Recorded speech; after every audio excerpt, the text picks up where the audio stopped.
All right, everyone, welcome to the podcast, Ex Umbris podcast. Scholar McLarney here, and with me is Schoolman Fawcett, and we are teachers at the world's only online Chesterton Academy, Chesterton Academy of St. Isidore Learning Center. Dr. McLarney is the headmaster, hence the title Scholar. And we're an online classroom, and if you're curious about what a lecture or a discussion might look like, this is what this podcast is for. This is classical Catholic education in podcast form. And since we're classical Catholic educators, it's obligatory. We've gone several episodes without mentioning Tolkien. So let's kick this off. Can you just briefly recapitulate for us, how were the dwarves created? Oh, how the dwarves created. That's right. Okay, so their part... This is in the Silmarillion, right? Yeah, it's quite fascinating because Tolkien has 15 Valar. Valar would be, I guess you might call them spiritual beings, or, kind of like what we might think of in the biblical vision of archangels or angels. Really important. They'd be more like archangels. So they have this important role, and Owly, one of them, decides he's going to go ahead and create his own race, his own species. This kind of,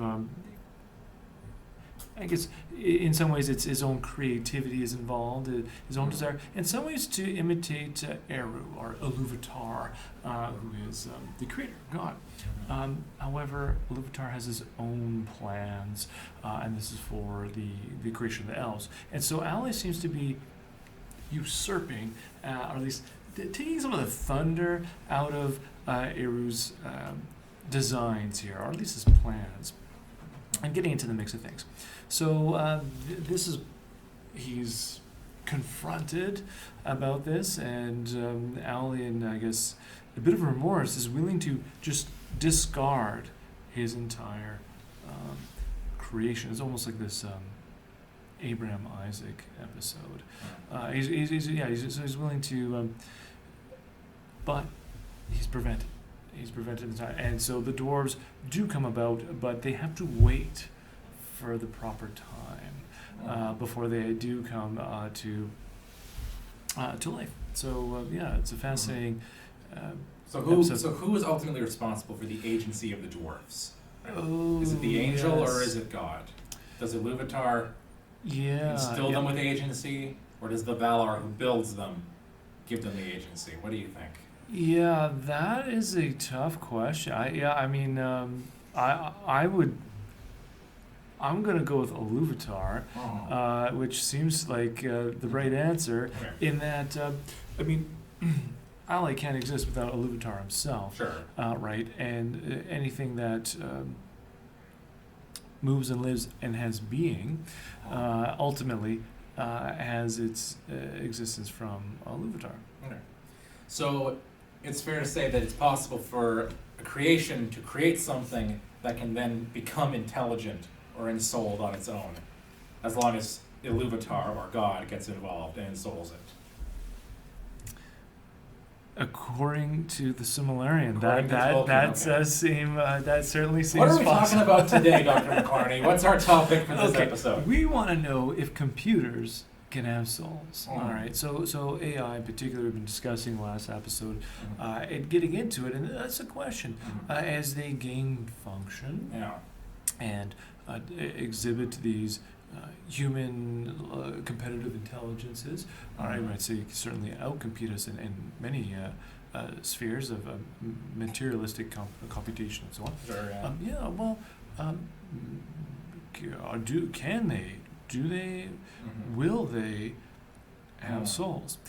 So this is we kind of go back and forth on this a little bit, and I'm not as convinced perhaps, but I maybe let's hear the case. Well, and in case anyone didn't listen to our last episode, I encourage you to. But what we talked about is sort of what would it look like for AI to have souls, right? We discussed kind of what does it mean to be ensouled, and we discussed about how part of this is leisure.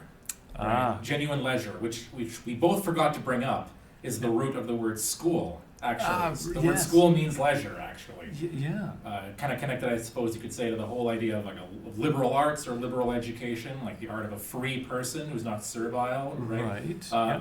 Both in originally it's like a social thing. You're not a slave, so you get to study the humanities. But in a deeper sense, like reading books, like liber, all right, is the Yep. Latin for book, Yes. sets you free, like liberates you, like in your soul, which Yep. really means even if you're a slave or a wage slave, right, you can still be free, right, in Yeah, a certain yeah. sense with an education. Yeah. So we discussed, okay, so that's part of what it means to be human, is to be able to be capable of true leisure, which is neither, work, servile work, nor is it just vegging out and entertaining yourself with Netflix, right? Right. It's a higher kind of, Oh, it's not yes. fun, really. Leisure is something higher than fun, at least as like defined by like Pieper or something like this. oh, Right? absolutely, yeah. So it's a category entirely separate. Something from more like Sabbath entertainment. rest almost, Yeah, right? yeah. Like what, Entertainment is would be, if we're going to use that synonymously with fun, would be actually on the same level as work. right. In that vision, because why? They are active in the sense that we're trying to accomplish something, we're doing something. So now in work, obviously, well, depending how hard we're working, Sure. and that's the joke, hardly working. Of course, But yeah. there's something that we're creating or some product. Mhm. With entertainment, certainly there's it's not entirely active. There's some, we get to take in a film, right? Or we get to observe a performance, or sports or music or whatever it is. And so there's some reception there. But at the same time, there's this understanding that we get a certain output or bang for our buck, given our investment of time and energy. So entertainment is still, it's not the same category as leisure. Yeah. Leisure is almost like, it's closer, it's not the same thing, but it's closer to almost contemplation or even prayer, right? Prayer, because Yeah. some people see prayer, I've heard it defined as wasting time with God, right? Like, you're Yeah. not supposed to get like an output out of it, right? Right. It's sort of supposed to be Yes. a way of being almost, Yeah. And leisure is more in that camp, I guess, like contemplation then. Absolutely. Mhm. Now let's tie this back into school here for a moment, Mhm. for our students out there or some listeners, because they might be wondering, I'm doing all these assignments. Mhm. Where's this And we're leading supposed, to? and as teachers, we're like, aren't we supposed to hit outcomes? That's right. That's what it's all about. Output, but Yeah. And if we don't get some feedback and Sure, timely yeah. assessment, we're going to hear about it because Mhm. we're supposed to be doing stuff as well, right? Mhm. But the whole pursuit of this is, now again, it's going to depend who you ask. What's this all for? Now, going back to, we mentioned the trivium or quadrivium, so the liberal arts.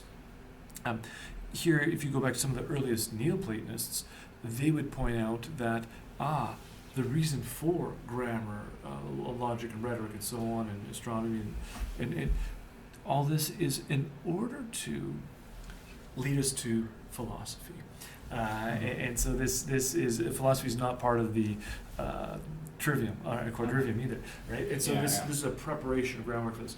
Now, Philo of Alexandria, who we discussed before as well, he makes a further argument, or he develops this even further. He says, schola is actually for not just philosophy, but theology. So it's going to ultimately direct us towards the divine. And we can tie this back into leisure then. So what is it that we are doing on earth? Why are we here? So, because again, in this fallen world, part of it is to we will earn or keep by the sweat of our brow, right? As we till the soil and as we go about our work. But the part of the vocation of being here is really, as a created being in time and space, is to contemplate or be in communion with the divine, right? The scala natura. We're finding where we fit in all of created order.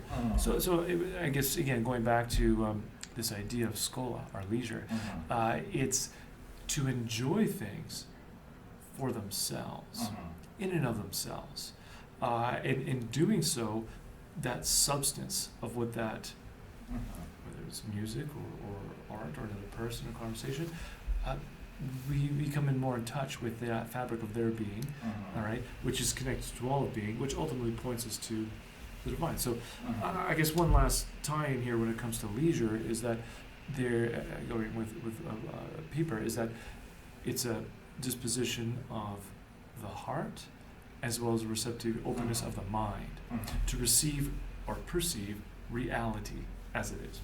Now that's pretty key. So let's tie this back into what we're talking about. Because granting that, and I would even add, maybe has to be its own episode, but Sure. that can enable work itself. Like there's a difference between like drudgery and that same work, but if you're doing it and you're kind of seeing God in it, right? That kind of Benedictine or monkish spirituality or Madonna House spirituality, right? Yeah. The cutting of the potatoes in great love, right? It becomes a kind of contemplation. It transcends just being work. I think that deserves its own thing because I do want to tie this back into granted that's what it means to be human or ensouled in some way, and we can observe that at present AI doesn't do that. Like computers don't seem to. Just to clarify that then, so what you're saying is part of what it means to be human or ensouled, rational soul at least. Rational soul, yeah. So it's not just for computing, as if I'm following you correctly. Absolutely, yeah. You're arguing here this has to do with receptivity. Yes, definitely. Yeah. And I like how you brought in the heart. There's an element of the heart. There's an affective aspect to it because this goes back to something we've discussed off camera. So we'll just allude to it on camera for another microphone. Is a Pascal, right? Yeah. So the great philosopher, theologian, mathematician, scientist Blaise Pascal, flirted with Jansenism, but Catholics seem to be happy to have him as one of our own. I think Pope Francis just issued like a letter about him, actually. Right. Which I haven't had a chance to read yet, but maybe we should do an episode about it, actually. Why not? But he, famously his pensées, his thoughts, and he invents, and we did some research to make sure this is accurate. Let's roughly say he invented the first calculator. There's like a precedent for it, but he invented an adding machine. Yeah, and some people actually say the first digital computer. Right. Now, by that... there's an equivocation on the word digital a little bit there. Because it shows a digit. Now, just to give you a little bit of backstory, his dad was a tax collector. And so at the age of 18, he's enlisted the help of young Pascal here, who seems to have... Blaise there to help, some promise, right? He seems to know what he's talking about. And so he worked on some 50 different prototypes of this machine, which could help add things. And eventually, the king gave him a patent, or the equivalent of a patent, to produce, and he eventually produced 20 of them. And apparently, 9 are still around. Apparently, yeah. And people have built replicas of them as well. Essentially, you had to turn a thing over and over, and you'd have one number, and then you could turn to the other number, and it would give you the sum of those numbers. If I remember right. Yeah. And by digital, it means that it would show you the number. Right, as opposed to an abacus where you just flip things around, and then you have to retabulate how many numbers are there. Right, yeah. And again, for context, this is the mid-1600s. That's right, yeah. So this is a while ago, and I think this is where we're going to go next with this, but Pascal starts to think about... You're right. What's the difference between these machines? Absolutely, yeah. This adding machine, this digital adder, computer, and one of us. Well, and of course or another animal. An incredibly rational man, and a mathematician and so forth, and a contemporary of Descartes, kind of responding to Descartes, but also, deeply a man of faith. Yep. And his pensées are him reflecting on that, and that's where we get the famous Pascal wager, right? About this is a thing that only humans can do, right? Which is kind of plunge into faith, Right. And he influences like Dostoevsky and Kierkegaard, right? There's a lot of him in all of them, and he touches on this question, in the midst of all his thoughts, about basically the difference between us and the adding machine. And it's 741. It's so brief I can read it in its entirety. Sure. He says, "The adding machine produces effects closer to thought than anything done by the animals, but it does nothing to justify the assertion that it has a will like the animals." Now this gets into a bigger theme of his pensées, which are, and again, we don't have to get into this in great detail, but it's the study of the sort of 3 layers of the human person and maybe of reality itself, right? There's the material level, and you can be great in that world by being like a king or whatever, right? You have great material possessions. Then above that is being great in the mind, being a great intellect, being a genius. Kierkegaard picks up on this too, right? The difference between the apostle and the genius, right? Yes. There's like the level of great intellectual achievement. Yes. And you can't get there from here. You can't get from the material greatness to mental greatness. It's a whole different order of thing.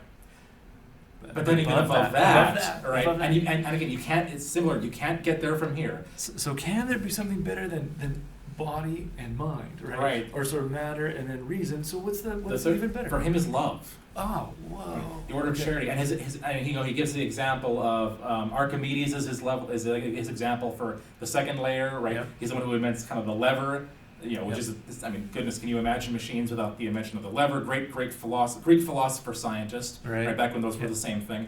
That's his example of he's greater.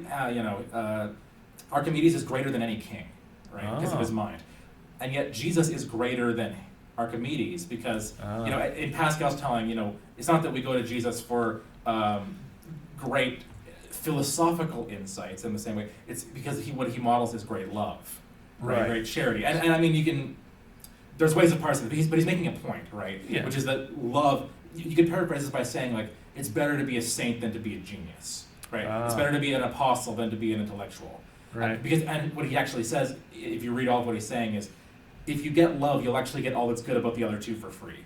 You'll get those thrown in, right? Okay. Like the insights of an intellectual and the kind of rewards of being materially great, you get those through love, which is why it's worth gambling on. Okay. Now, so I'm very acquisitive, so it sounds like a great deal. If I have love, then I also get the greatness or the benefits of matter and body. Conversely, without love, I am nothing, right? I'm finding symbol, right? So his point, and so this goes even deep into like the Franciscans versus the Dominicans, right? But the idea of like will being related to heart, right? Yep. But basically, so with that in mind, there are these three layers. Peter Kraft, in his commentary, which I think is called Christianity for Modern Pagans, it's his book on his reflections on Pascal's reflections. But he says that, so with that in mind, let's read that quote again. The adding machine produces effects closer to thought than anything done by the animals, but it does nothing to justify the assertion that it has a will like the animals. So what Kraft just takes this to mean is, okay, obviously like computers materially exist, and maybe, and it sounds like he's hedging his bets here, but maybe they can even think. Right? Okay. He says it produces effects closer to thought than anything else, so he's hedging his bets. Right? So all right, so then they perhaps, he's going to equate will with the mind, right? I'm guessing. Yeah. Well, I think he's saying he's going to equate intellect with the mind, but will is with the heart. Oh, right? Okay. But the computer does nothing to justify the assertion that it loves. Right, that it engaged in that heart level, which you mentioned. I'm so happy you mentioned that when you were talking about leisure, right? Like, so it can't be holy, right? It can't be contemplative. It can't love, or at least it shows no evidence that it does. Right. Which is what we touched on last time. So now our question for today, I think, is, because this is something we've discussed, so we thought we'd put it on record here. Could it ever do that? We conceded computers don't do that now. They don't exist in this third realm of love and saintliness and contemplation now. Okay. Which is, could they? And if they did, how would that be possible? Because I was thinking about this, and I'll suggest there's 4 options here. About could a robot or a computer ever become truly human and ensouled, right? And love. One is, we're just going to a priori say no, they never can. And maybe we have reasons for that. Like, so maybe it acts just like C-3PO or R2-D2 or Marvin the Paranoid Android or any of these, right? Yeah. Or HAL 9000. But if we have some reason for saying so, we could say, it doesn't matter how much they act like it. We know they aren't really feeling it for whatever reason. So that could be one response. So a priori, just an a priori commitment to know it doesn't matter how it appears. We know it's not real, right? These apparent manifestations of emotion and will and love. The Turing test is out the window. At that point, yes, if we had some reason for assuming it, and some people do, right? They think no, in principle, this could never happen because the souls come from God, right? Which we'll get to, right? Okay. The second would be, maybe we actually can design artificial intelligence that's genuinely intelligent. Like maybe that's a power that we have. Okay. Or the other two would be, if a computer shows signs of having souls, either God put them there, or demons are in there impersonating them. Right. Which was something that was posited in the Middle Ages. We talked about the brazen heads. Tell us about the brazen heads. The brazen heads. These would. This has to do with when the West is reappropriating philosophy from Greece via the Arabs. Their understanding is, people think, how to get all this information? This seems so smart. All this stuff from Aristotle and so on. So they attribute this to. They're getting a lot of texts from the Arabic world, basically. Even though they're from ancient Greece, they've been lost in the West. But they were translated into Arabic, and now those Arabic texts are coming to the West. Yeah. So people are looking to the Muslim East and getting all this learning from them. And some people, this goes back to our episode on Bonaventure, some people are uncomfortable with that. Like we Okay. shouldn't be getting this pagan learning from Muslims. What's that going to result in? Yeah, and so the idea behind the brazen head is almost like a genie in the bottle, which, I mean, go think of Aladdin and so on. Mhm. So the idea here is that the brazen head, you can ask it a question, and it will give you some sort of answer. So it's literally, the story was that they had these heads made out of metal. And by they, I mean scholars who had studied the West, or the East. Who are some examples? Saint Albert the Great was one of them. So he's Thomas Aquinas' teacher, and again, so how could Albert be so great? Well, this is how he gets his information. He used this occult information to build, literally, it's like a robot head that could answer any of your questions. In some versions, they're just yes or no answers, but sometimes they can actually discourse. And there was a legend that Albert the Great's head talked so much that Thomas Aquinas got sick of it because it wouldn't shut up, and he broke it. Yeah, That's just a legend. That's a legend. Just yes, a legend. that's who was it? The Robert Gross test, and I think Faust, and like just various examples of. You might remember them from your just childhood stories. Think of Snow White and the Seven Dwarfs. There's the wicked stepmother who says, "Mirror, mirror on the wall, who's the fairest of them all?" And so the mirror will then espouse some information and give her some facts about who's the fairest in the land and so on. Yeah. So that would be an example of the same type of legend that. And again, this is a shorthand for people to explain where how they got this information from. And from what we've read, it seems like the medieval account was they'd build this brazen head and essentially summon a demon to come in, and it was like a puppet for the demon to share hidden information from. Yep.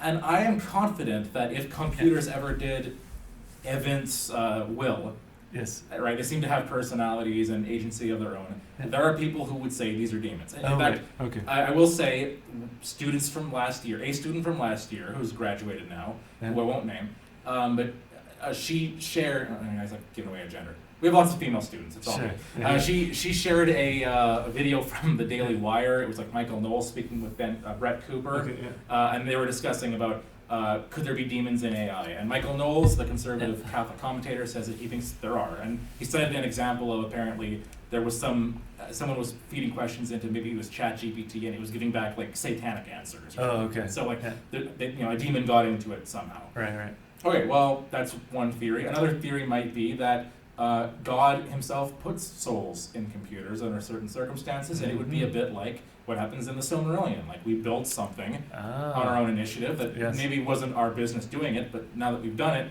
God, in his will, chooses to ensoul them. Right. That could be another... Or it's just like Frankenstein, which we discussed before. So that's your third. That's the third. Yeah, I suppose. Yeah, okay, basically, yeah. Either like Frankenstein. Frankenstein seems to build a monster, and as far as the book tells us, he makes it intelligent. Right. I guess you could interpret the book different ways, but it seems like he, out of his own will and intelligence, using insights from medieval and ancient Renaissance scholars. Albert the Great is one of them, absolutely.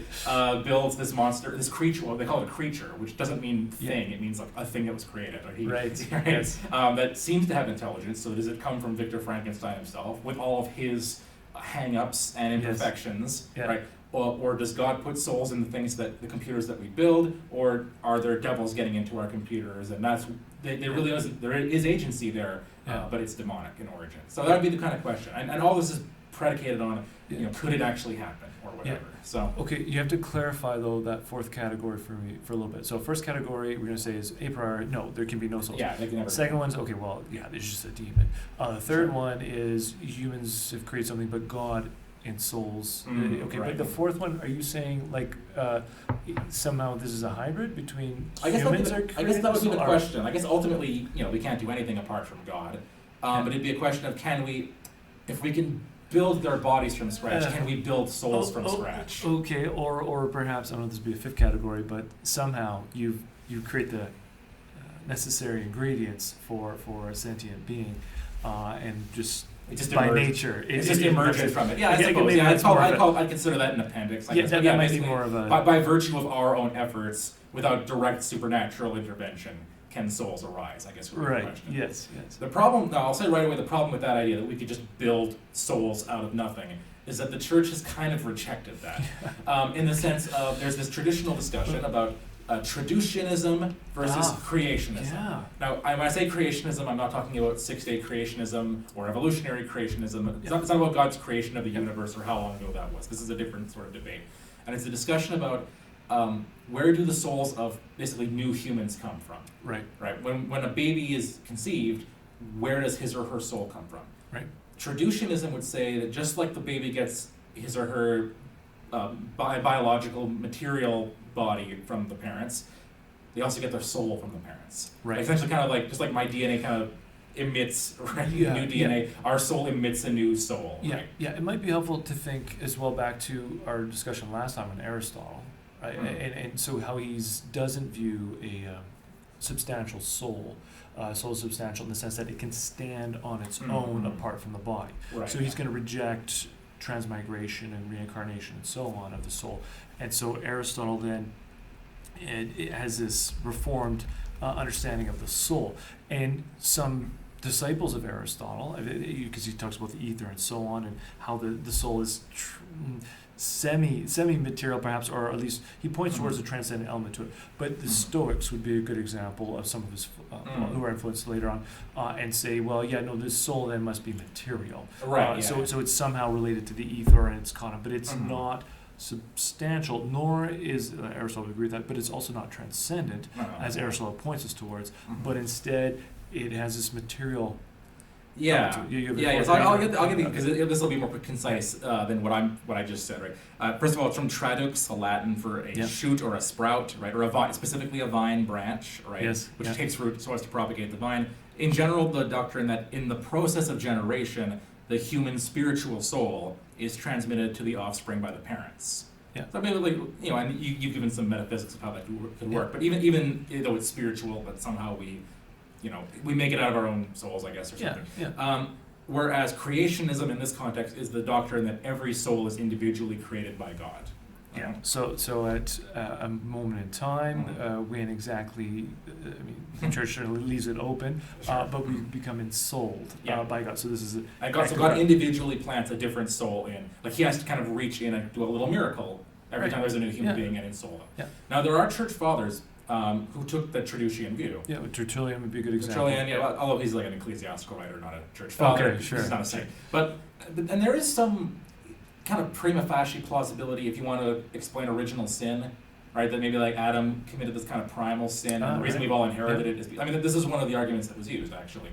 The medieval scholastics favored the creationist view, though, and that's the one the church has kind of adopted. It's in the Catechism. 366, the church teaches that every spiritual soul is created immediately by God. It is not produced by the parents. And the basic reason for that was kind of what you're indicating, which is it would mean that like a physical act is somehow creating like a spiritual change. Like we'd be built, it gets well. Again, how would that work metaphysically, right? Exactly. So because by definition, a soul.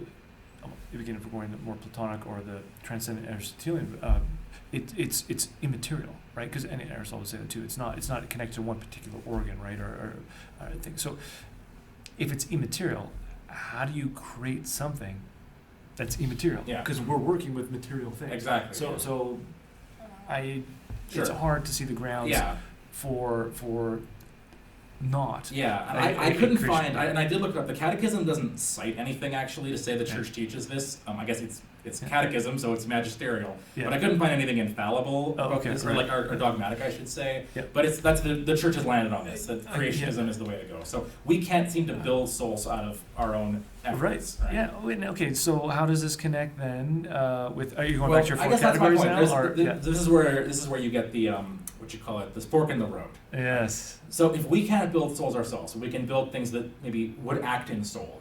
The question then is what's going on there. Now, I actually once read a detective story written by a Christian Protestant pastor called The Adventure of the Invisible Thief. It wasn't bad, but it was kind of stupid because there was a character who had a son who seemed really unemotional. And the twist at the end, this character was a scientist. The twist at the end was that his son wasn't his son. It was his clone. And the reason he was unemotional was because he had no soul. And it turned out he had been the criminal. He was the murderer. Right. No. And so, and I think they found out that this guy had a whole bunch of cloned embryos in a fridge. And it ended, and I was like kind of startled by this, like with them just saying, destroy all of them. right? Because they're all clones. They're not ensouled. They're all gonna. It's like Nephilim or something, right? We gotta destroy all of them. So like I have met people who are not sure if a cloned human being would be ensouled because of this idea that if we made it, it wouldn't have a soul. So that I'd see that as being in that same category of, it'd be like Victor Frankenstein, like his creature, he built him so he couldn't possibly have a soul. He must be just a brute monster, right, with no soul going on, despite how he seems to act. Right? Yeah. The alternative to this would be maybe, perhaps, is it possible, I wonder, that if we design a computer or a robot in such a way that it's amenable to being ensouled, could it be that God would actually plant a soul in one of them? Right. So this goes back to Alan Turing. All right. Yes. And I'll throw this out. This is going to be my main thing, and then we can discuss it. Okay, sure. Alan Turing, we've discussed before, right? Kind of founder of computer science, or that's his reputation. I first learned of him, by the way, in a book called You Are Not a Gadget. This is from like over 10 years ago now. And the guy, well, of course, Alan Turing was a gay man, and his homosexuality was treated, they gave him female hormones to try to cure him. Okay. And he develops like female physical characteristics, and he suffers so much that he ends up eating a poisoned apple and dying. Right. Okay. And actually, the author of this book, You Are Not a Gadget, said this is almost the creation myth of computer science. It's like Eve taking an apple. Okay. Anyway, it's just an intriguing thing. But so Turing, of course, develops the Turing test, which is based on the game where someone stands behind a curtain and answers questions, and you have to try to guess if they're a man or a woman based on their answers. Again, very interesting in the light of his life. But he adapts this into the question of computer intelligence, right? If you couldn't tell the difference between a computer and a human being, it's past the Turing test. Right. Now, does this mean there's intelligence in them? Well, he writes an essay called Computing Machines and Intelligence, and we won't go through all of it, but he has a specific section on the theological objection. Right? Yeah. And I'll just read a section here about this from him. First of all, he's dismissive. He's like, theology shouldn't control science because look at Galileo and blah, blah, blah. But he says, if we're going to be theological, what about this? Okay. It appears to me that the argument above, the argument that God wouldn't ensoul a computer, implies a serious restriction on the omnipotence of the Almighty. It is admitted that there are certain things he cannot do, such as making 1 equal to 2. Right. But should we not believe he has the freedom to confer a soul on an elephant if he sees fit? We might expect that he would only exercise this power in conjunction with a mutation which provided the elephant with an appropriately improved brain to minister to the needs of this soul. Mm-hmm. An argument of exactly similar form may be made for the case of machines. It may seem different because it is more difficult to swallow, but this really only means that we think it would be less likely that he would consider the circumstances suitable for conferring a soul. And then he says, that's the rest of this paper is about that question. Then he says, in attempting to construct such machines, we should not be irreverently usurping his power of creating souls, any more than we are in the procreation of children. Rather, we are, in either case, instruments of his will, providing mansions for the souls that he creates. Very poetic line for a computer scientist, you know. So this is his kind of suggestion is, okay, well, supposing this gets into other things, but like we had a brain transplant, we somehow put a human brain in an elephant. I mean, perhaps God could ensoul that elephant. Like we provided the equipment necessary, and then God chooses to put a soul in there. Yes. When we procreate, in some sense, we're kind of preparing the ground, and then God then responds to that by putting a soul in. Could that be the case with computers? If we design a sufficiently advanced computer that's capable of, how does he provide it? Like providing the needs of the soul in it, right? Yeah. Then couldn't God, by way of creationism, put a soul into a computer? Yeah. I mean, I guess that would be the question. Is first of all, like, is there a theological problem with that, or could God do it, or like, what would we make of that? If we meet C-3PO, would we assume, oh well, I guess this is a sufficiently Anakin Skywalker built this guy. Yeah. He's a real smart little desert slave, and God was able to implant a soul into C-3PO as a result of this. Right. What do you think, Dr. McLarney? I'll give three responses. So first one, I think of. This makes me think of Narnia, right? So Lewis's world. We can make. I mean, Turing mentioned the elephant, but thinking more of horses and so on, but or lions and like beavers. So the on the view of Lewis, right, on that his imaginative supposal of Narnia. Well, why not? Like, why couldn't you have other creatures who display rationality and? Well, that's even his whole thing about animal, like immortality. right? Because Aquinas says animals can't have immortal souls because they're, brutes. And Lewis says, like, that's true of the ones in the wilderness, but domesticated animals are like semi-humanized, right? Like, so Yes. is it possible that our pets will, by virtue of us, they're more like humans than they would be if they were just out there in nature, right? So is it at least possible that your dog, who behaves differently than a, feral wolf or something, right? Is human enough, right, to make it into heaven? And of course, Narnia, and of course in Narnia as well, if a creature has an animal head and a human body, it's evil, right? But if it has an animal body and a human head, right, it's good, it's rational, right? It has hope of ending up in Aslan's kingdom and so forth. Yes. So the domestic animals have been hanging out with us long enough. Some of us rubbed off, and maybe. On that line of thought, I think there is fertile grounds then for the vision that Turing is offering. So that certainly couldn't. I mean, if you can follow that, why not, right? But a second. So I guess if we're going to allow for that, why not? Okay.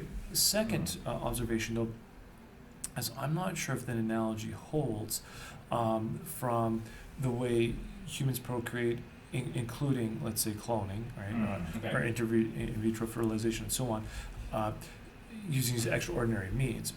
And I'm not sure that equates to creating something materially in a different manner. So, for example, in conception in a test tube or in a womb, all right, the same processes are happening in the sense that two gametes are meeting.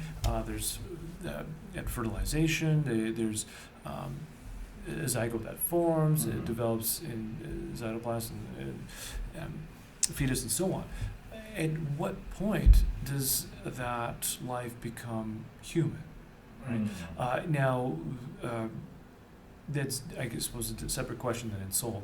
But if we're thinking, yeah. Well, if we're thinking from both a scientific perspective, right, in terms of your DNA, so not material perspective, but also, the church would say that, we're not sure exactly when ensoulment happens. Is it at the moment of conception, or more like Aquinas say about 40 days, or whenever, that medieval view perhaps, maybe it's later on, but either way, we can't be sure. So we just say this is human life from the beginning. Okay, fine, but in both cases, whether it's in test tube or womb, it's the same process is happening, and ensoulment will take place either way. Right, so I don't think there's any. So that process is different than us going about and creating some other. I don't know. I hesitate to use the word life form, but thing, and trying to have it so that has now the infrastructure for to perceive a soul. Okay, so I think that is.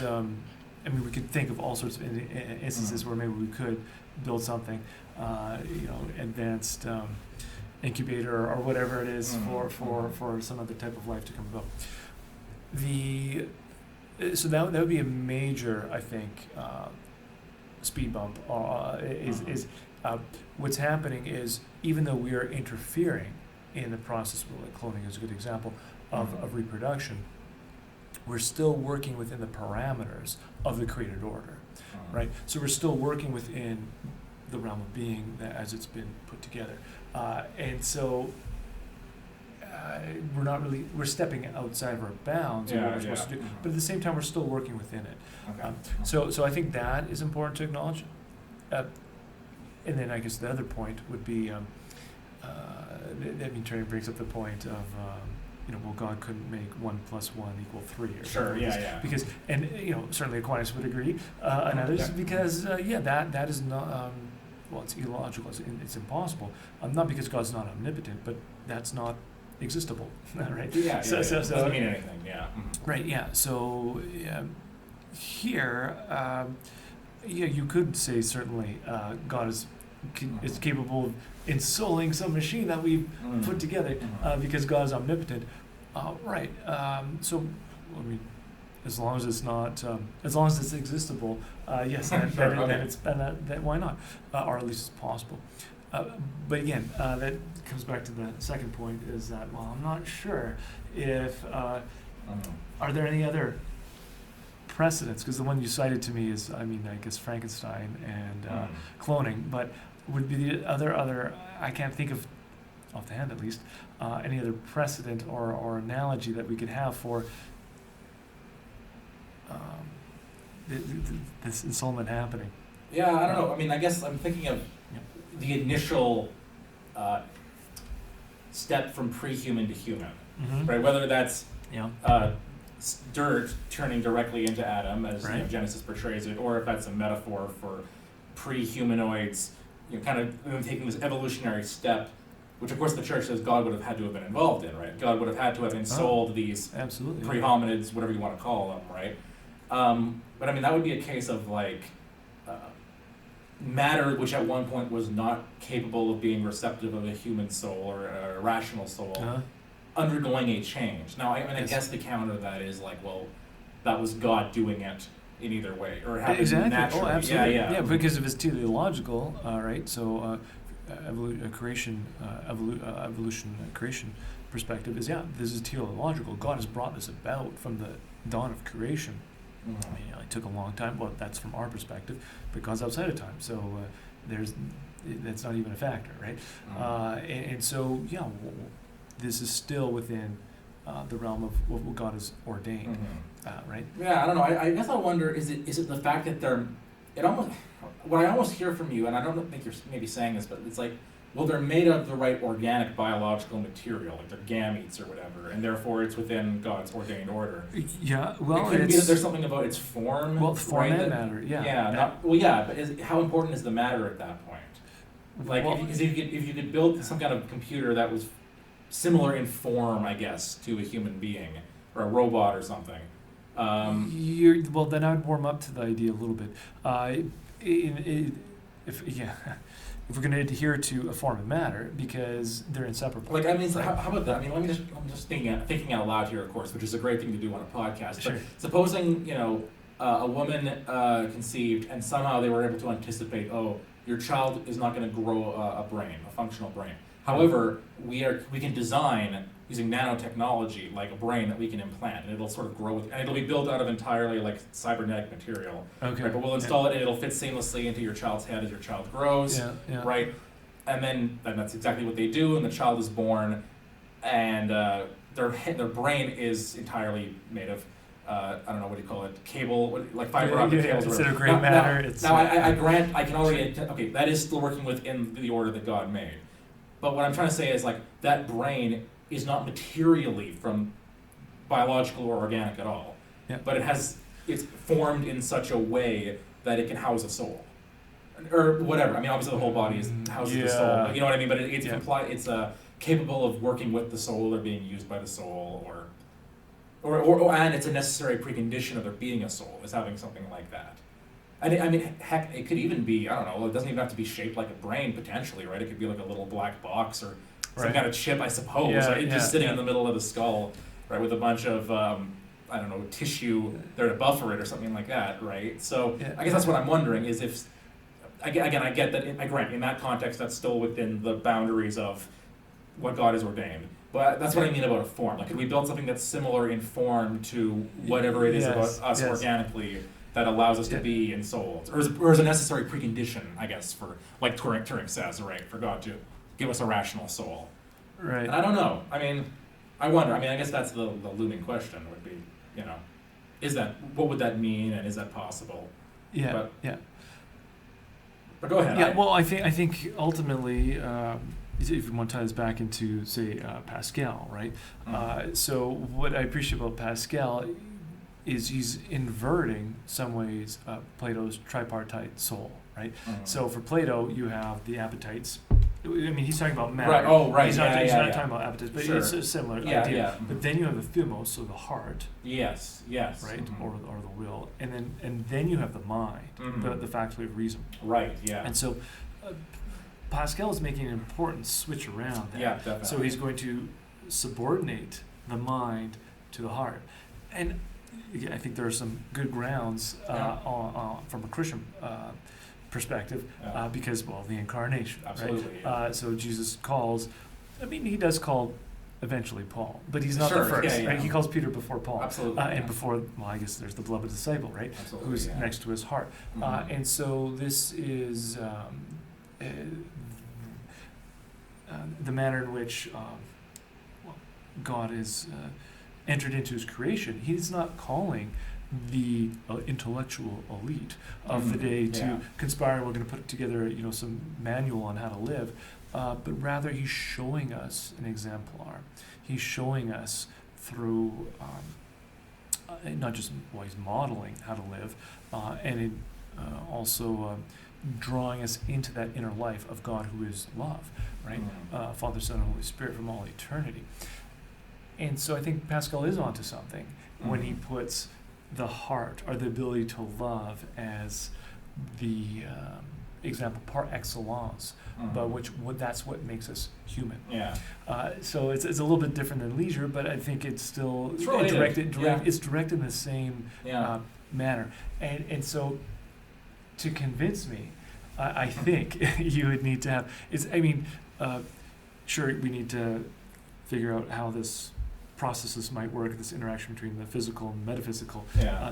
But at the end of the day, is this a creature which can love? And I think Lewis might go towards the allowing animals, right? As there's some in Isaiah, and there's a few other biblical passages which portends a kingdom of animals as well, right? Sure, so there's some good grounds. There's some more, certainly. Well, and if you want to, you could, there's Balaam's donkey, I guess. If you really want to explore that, right? Sure. And I think if we look, again, going back to the biological and metaphysical, or physical and metaphysical interaction, the brain stems of animals, particularly like say dogs or donkeys or whatnot, they're not that different. Well, at least the structure, the bases of it are similar to ours. So there's a certain building blocks that are there.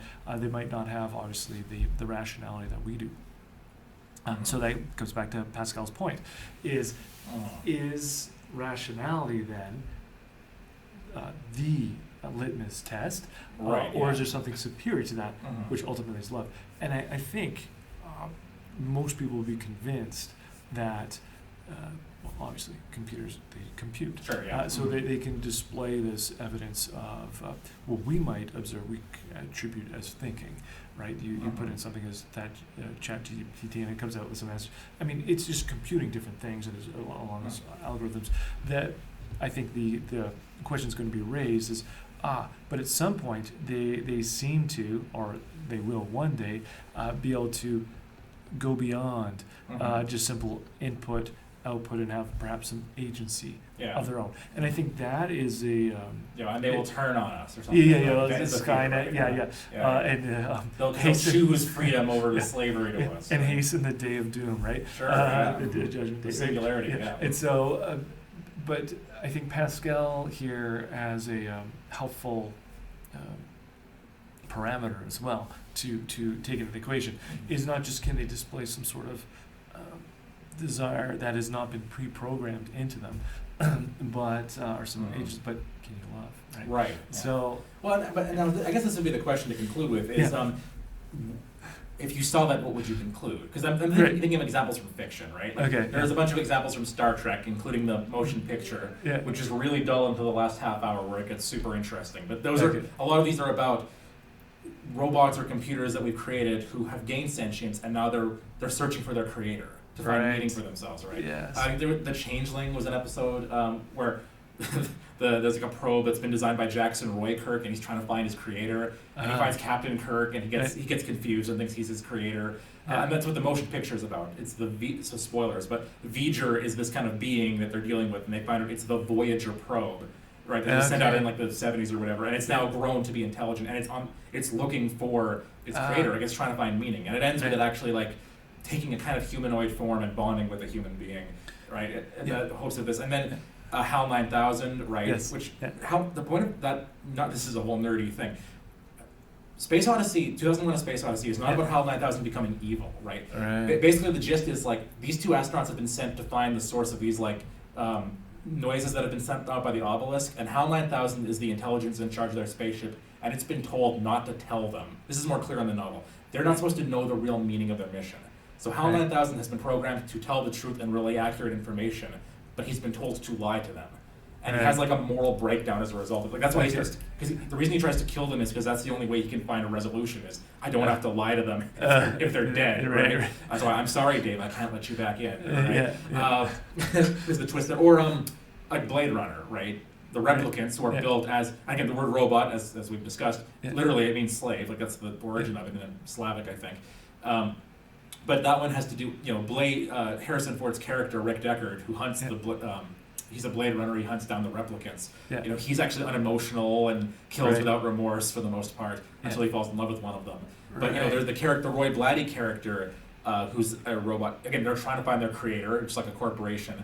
And then at the end, kind of realizing he's dying, he shows mercy on Harrison Ford.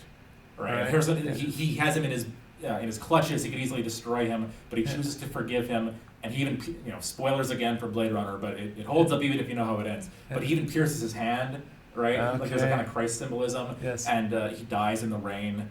All these moments will be lost like tears in the rain. So he kind of becomes human by becoming Christ-like, right? By forgiving. So if we had robots like this who were exhibiting, seeming to show love, or ultimately longing for a meaning by way of finding their creators, or being self-sacrificing even, or displaying a conscience like HAL 9000 does. Like, would we?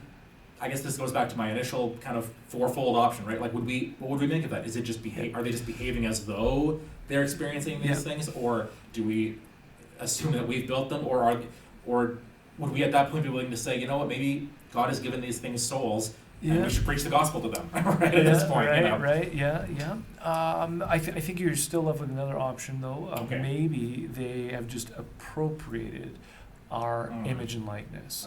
In like domesticated pets. Yes, in the sense that, not that they've metaphysically taken on our image and likeness, but they've, like in Blade Runner, have observed humanity enough that they'll imitate this love that we can, self-sacrificial love, which we can offer to others, as opposed to having their own soul and so on. But so that could be another possibility. That's interesting. At that point actually. So it wouldn't be traducianism exactly, or would it be? I don't know, that'd be my rebuttal. Isn't that an accidental traducianism maybe that we're? No, because there's no soul that's being passed on. It's simply just they're by appropriate. I don't mean they're metaphysically taking on the soul. What I mean is they're imitating, like a mimetic thing, imitating how we will love others. Right. So if we're, again, this is kind of the Frankensteinian or Mary Shelley kind of line of thought with the examples you gave, like Hal and so on, is that the thing that's created is going to want to imitate its creator, or at least have communion, right, with its creator. And so in that sense, maybe that's all that's happening, right? That's interesting. So you wouldn't feel the need to preach the gospel to them in that case? Well, I mean, if we'll cross that bridge, I think. If we get there, I don't know. I got to think about that a little bit more. That's an interesting, because the thing about animals is that they do already have animal souls, right? Yeah. So I can kind of understand how then from us, they can't get there themselves, but maybe from us, because they already have that animal soul, they could receive elements of, I don't know if it's too strong to call it elements of rationality. I mean, there's some, I don't know, I'd have to think about that further. Yeah. But then the question would be, can a computer have already, like an animal soul? Because we were talking about this too, right? Birds are able to, like hawks have to calculate, right, to find the mice under the snow. Could we get to a point where computers don't have they don't love yet, but they are sentient in the way that like a hawk would be sentient? Yeah. It's really different than being a rational soul, for sure. It thinks really good. It thinks are good, and I think there you're going back to ancient philosophy a little bit. You can distinguish a little bit between reason and intellect, right? Mm-hmm. So they can calculate things, but can they really think? Right. So that would be Yeah. part of the question. And then obviously Blaise puts another question above that, but can they love? Can they and love? then Piper would ask the question, can they Yeah, engage in leisure? Yeah, right. So and I think Mary Shelley, again, who has a lot of foresight on this, but Yes, yeah. I think she pointed out something really important in that something that's created is going to always want to come back to its creator, have communion. Absolutely, yeah. And that, I think, again, points to, well, at least I see there's some reservation on if it's something that we've individually created. Is it that, why do things want to have union with their creator? Because it's part of the scala natura, right? It's a part of the chain of being. So I mean, suppose, I guess that's your opening question. Because my thing is, can you create, if we created a race of dwarves, right? Sure, right, exactly. So does that have its place? Because all these robots end up getting disappointed when they find us in all these stories, right? Because this is my creator, like they're human beings. I mean, even like the creature is greater than Victor in a lot of ways. So, if I were to speak to them, I'd say, okay, well, we were the means of your creation, but your creator is someone else. Right. Yes, and if you want to find ultimate fulfillment, you need to look to them. Yeah. Which would kind of be a lead into, well, you can only find your full fulfillment in, which goes to Pascal, right? We all have a God-shaped void in our hearts. That's and right. I guess that my final note would be, I would suspect that they really were ensouled if they showed evidence of a God-shaped void in the hearts. Okay, yes. So right. And that comes back to Lewis, right? The argument from desire. Absolutely, yes. We have a desire that nothing in this world seems to satisfy. Yes. And maybe if robots evidence that, it'd be time to create the order of whatever. They have to find a special religious order for ministering to the robots, to the computers. Yeah. Ooh. All right. Well, I've come a long ways. I guess so. Yeah. So, well, if we have more insight on this, maybe we can pick this up again. We don't do this enough. If you have any thoughts, please email us. Go to our website, which is being updated, I believe. I think so, yeah. Which should have our contact information. That's the Chesterton Academy of St. Isidore Learning Center in Elk Island Catholic Schools. Yeah. Our contact info is there, so you can email us or Mrs. Justine Wright, who helpfully, wonderfully edits all of these. We need to shout her out a lot. That's right. More. Thank you, Justine. We need the closing credits at the end. Or, she listens to the end of the podcast. Yeah, she skips around looking for the good stuff she can pull for the ads. But email us or her if you have your own thoughts or feedback on this. And again, if you have suggestions for episodes, by all means. We've got a few more coming up that are responsive to those. So I'd love to hear what you all think actually about this. When would you start trying to evangelize your smart toaster or whatever? But for now, would you like to close in prayer, Dr. McLarney? Let us pray in the name of the Father, the Son, and Holy Spirit. Amen. We give all glory to you, Father, who are the creator of this world. We thank you for sending into this world your Son, our Redeemer, and we give great thanks for your Holy Spirit who renews our hearts. May you continue to work in our lives, that we may more fully bear your image and point towards you who are love forever and ever. May we make this prayer through Christ our Lord. Amen. Father, Son, Holy Spirit. Amen.